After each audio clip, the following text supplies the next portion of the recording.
For today's video naman, i-share ko sa inyo kung paano kayo makakuha ng inyong passport through online.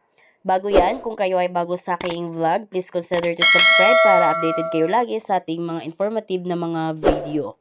Ngayon, open nyo lang yung Google search sa cellphone nyo.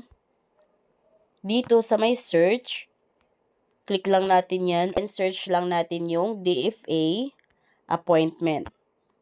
Then, dito, schedule an appointment. Ito na yon. Click natin yan. Take note dito, reminder na applicants are recommended to use only Google or Yahoo na email. So, sa dalawa lamang na email ang pwede ninyong ilagay dito. Then, dito sa my box, click nyo lang yan. Then, click natin tong start individual appointment. Ayan. So, dito guys, kung kayo ay nasa Pilipinas, so Asia Pacific, okay na yan. Huwag nyo na yan baguhin, pati yung Philippines. Then, next is the site. So, click natin yan.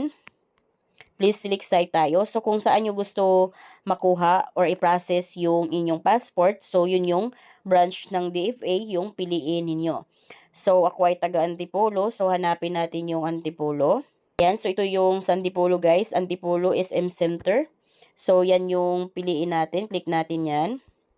Dito sa office name, ito na yung office address ng DFA na Antipolo. So, dyan kayo pupunta sa 3rd floor ng SM Center, Antipolo Downtown, Marikina, Infanta. Ngayon, scroll natin pinakababa. So, basahin nyo yan guys for more information dahil mga important reminders yan na kailangan ninyong malaman. Tulad dito, yung inyong pagpa-appointment online is hindi pwedeng maipasa or kaya mapa-reschedule.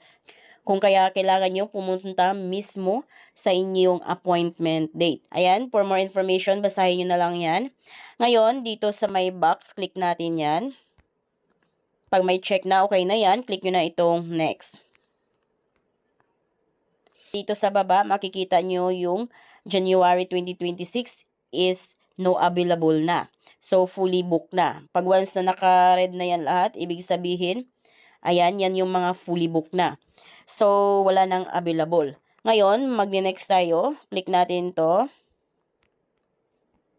Ayan, so, ganun din. By February, fully booked na rin. So, next ulit tayo ng month. Tingnan natin sa March. Ayan guys, so unfortunately March wala din, fully booked din. So dahil wala nang available sa Antipolo, so maghanap tayo ng pinakamalapit sa Antipolo na pwede nating mapag-process ng ating passport. Ito na lang tayo sa DFA NCR East, SM Mega Mall, Mandaluyong City. Click natin yan. Ayan, so dyan naman, sa January, fully booked din. Click natin. Try natin next month. Ayan. So, by February 2026, ayan, meron na siyang available for the February. Ito lang yung naka-color green. Yan lang yung naka-color green guys ang available. So, dyan lang yung date na pwede kayong makapag-book. Dahil may February pa, piliin natin yung February 11. Click natin yan. Ayan. Then, makikita nyo dito, ito yung mga available na oras na pwede nyo mapagpipilian. So, halimbawa gusto nyo ng umaga, alas 10 ng umaga hanggang 11. So, yan piliin natin. Click nyo lang tong may circle. Ayan.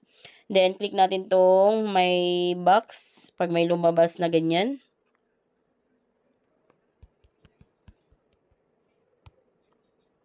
Kung sure na kayo dyan sa schedule na pipiliin ninyo, click nyo na itong next. Then dito, scroll natin sa pinakababa. Kailangan nyo itong basahin guys. Ayan, naka-red yan. So, ibig sabihin, important reminders din yan. Palagay, ensure that all the details in the name, like first name, middle name, and last name, and date of birth is correct. So, hindi kayo pwedeng magkamali dito. Dapat tamang-tama lahat ng details na nakalagay sa pag-fill up nyo dito. So, again, dapat 100% na tama yung mga details na mailagay ninyo dahil hindi na yan editable pagdating nyo sa DFA. So, dapat tama lahat yung details na mailagay ninyo dito. Kung naintindihan nyo ang lahat na nandito, dahil ito ay may English at may Tagalog. So kung malinaw na, click nyo tong my box na ibig sabihin, naintindihan nyo yung mga nakasulat dito. So, dito sa phone number, kung meron kayo, lagyan ninyo. Kung wala is wag nyo nang lagyan. The next is your cellphone number, your email address, confirm email address. Kung ano yung nilagay nyo na email address dito, dapat tugma dito. Next is your last name, apelyido, pangalan, middle name, kung meron. Kung wala kayong middle name, so skip nyo lang yan, wag nyong lagyan. Next is your date of birth. So, kung kailan kayo pinanganak, anong month, anong date, at saka anong year. Dito din, kung halimbawa, sa gender, kayo ay female, so piliin nyo yung female. Next is the civil status, kung ano nga ba yung status ninyo, kung kayo ba ay single, married, or next is the birth legitimacy. So, click natin yan. So, kung kayo is legitimate, kung ano yung nakalagay sa birth certificate niyo, so yun yung sundin niyo. So, legitimate kung halimbawa, ayan. Next is country of birth. So, kung pinanganak kayo sa Pilipinas, so yung piliin niyo is Philippines. Then, the province kayo pinanganak at ano yung city or municipality. So, after nyo yan fill upan, so double check, triple check nyo kung tama ba. Then, pag tama na, click nyo na itong next. And next naman is the father's information. Lagay nyo lang dito yung apelyido ng papa ninyo, pangalan, middle name kung meron. Then, the country, citizenship, Philippines. So, wag nyo nang baguhin yung Philippines kung sa Pilipinas naman. Next is the mother's information. Lagay nyo yung apelyido ng mama ninyo sa pagkadalaga, pangalan niya, at middle name niya sa pagkadalaga. Then, kung anong citizenship niya. Then, after nyan, click nyo na tong next. Next naman is kung ano yung application type ninyo. So, click natin to. Ayan. So, kung kayo ay bago lang nakukuha ng passport, so, inyo yung new. Ayan. Then, basis of Philippine citizenship. So, paano ka naging Pilipino? So, click natin yan. So, kung kayo ay naging Pilipino through birth, so, click natin yan. Kung dito kayo pinanganak. Ayan. Then, kung kayo is foreign passport holder ba? Kung no, so okay na yan. For the emergency contact person naman, so lagay nyo dito yung kompletong pangalan at saka cellphone number ng contact person ninyo. Then, click next. Next naman is the kasulukuyang address mo. So, complete address, lagay mo dito. Then, yung anong city, province or state or country. Then, your occupation. Then, kung halimbawa, applicable ito sa inyo kung ano yung office number ninyo at saka office address. Pero kung hindi ito applicable sa inyo, so skip nyo lang, pwede yang hindi lagyan. So, bago kayo mag-submit dito, make it sure lang na tama lahat yung mga information na nailagay ninyo dito. Then, pag once na may mali dyan, click nyo muna itong edit.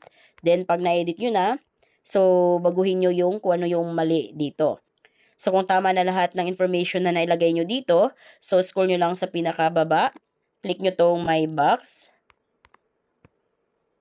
Ayan, then pag may lumabas na ito na ganito, so kung ano yung nakalagay dyan na image, so yun yung pindutin nyo dito. Then click next. Ayan, traffic lights. Ayan, click verify. Ayan. Then pag nag-color green na check na, okay na yan. Next is, dito sa my box, click nyo lang yan. Pag may check na, okay na yan. Click nyo na itong confirm. Ito, please choose sa processing type. Kung regular processing yung piliin ninyo, so piliin nyo lang yan, click nyo yan. Then, ito ay magagawa yung inyong passport in 12 working days. Pag once naman na ito yung piliin ninyo, special processing is mas mahal, 1,200 pesos. Samantalang sa regular process is 950 pesos. But take note dito sa special processing, so applicable lamang ito sa mismong DFA site ng Asiana. So, hindi pwede sa ibang branch. Sa Asiana branch lamang. So, ngayon dito sa payment naman, so kung ito yung piliin ninyo, payment, so ito ay via Paymaya. Then, dito naman sa debit or credit card, pwede ito through GCash or kaya through Paymaya din or mga online. Pag once naman ito yung piliin ninyo, over-the-counter payment to be made at authorized payment center.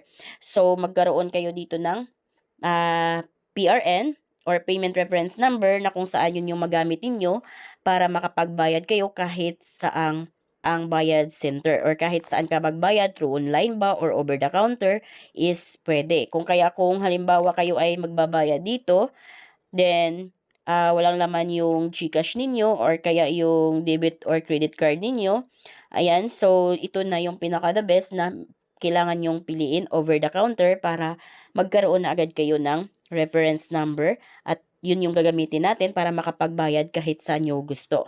So, piliin natin to. Ayan. Then, lalabas na yung nandito. Dito nyo makukuha yung passport ninyo sa branch ng DFA na pinili ninyo. And then, the payment amount is 950 pesos. Ngayon, click na natin tong Pay Now. Dito nakalagay na your choosing mode of payment will be charged convenience fee. So, may babayaran pa kayong service fee kung saan kayo magbabayad.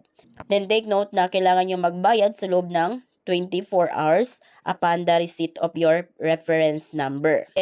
Then again, take note, processing fee is not refundable and not transferable. Ngayon, scroll na natin pataas. Ayan. So, for more information, basahin nyo din yan. Ngayon, click nyo na tong I agree. Sa may box, pag may check na yan, okay na yan, click na natin tong proceed to payment. Ayan, for more information, basahin nyo na rin yung mga naka-note dito. So, dito sa pinakababa, ayan, makikita nyo na yung ginawa nating payment reference number. So, itong payment reference number na ito yung way natin para makapagbayad na tayo kahit saan sa ating process, sa ating passport. So, ito is, the passport fee is 950 pesos, then the convenience fee is 50 pesos, kaya a total of 1,000 pesos. So, ngayon, screenshot natin yan para lang may copy tayo. So, pwede nyo din yan i-download. Click natin yung download. Ayan, then check natin yung ating in-download. Ayan, yun na yung ating reference number. So, pwedeng screenshot or download. Ngayon, dahil may reference number na tayo, so, ang gagawin na lang natin is pwede na tayong makapagbayad kahit saan natin gusto. Pwede sa 7-Eleven, GCash, at kahit saang bayad center pa. So, ayan, then after nyo makapagbayad through GCash, so makatanggap na kayo ng email na manggagaling kay DFA for your booking confirmation. Then, doon sa date na pinili ninyo, so, kailangan nyo pumunta sa appointment date na pinili ninyo sa DFA. Then, wag na wag kayong malilate. Then, pagdating nyo doon is, ipasa nyo lang yung inyong requirements. And then, pag okay na lahat ng requirements niyo, so, ipipick up nyo na lang sa date na iti-text or ilalagay or sasabihin ng taga-DFA sa inyo kung kailan yung pick up date or release date ng inyong passport. So, take note guys na hindi ma-process yung passport ninyo once na hindi kayo makapagbayad sa inyong payment reference na ginawa dito. So, hindi pwedeng doon pa kayo mismo sa DFA magbabayad ng inyong passport. Pag once na nakapagpa-appointment kayo online, kailangan itong bayaran within 24 hours dahil ito ay mag-i-expire. So, kung mag-expire na, gagawa na ulit na naman kayo ng panibagong appointment or booking, then babayaran nyo na ito.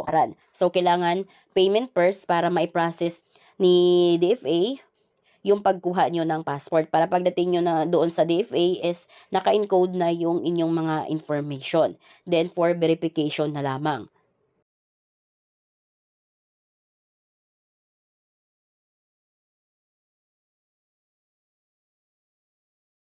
So, ganun lang guys. So, kung kayo bago sa aking vlog, please consider to subscribe para updated kayo lagi sa mga informative na mga videos ko. Thank you for watching!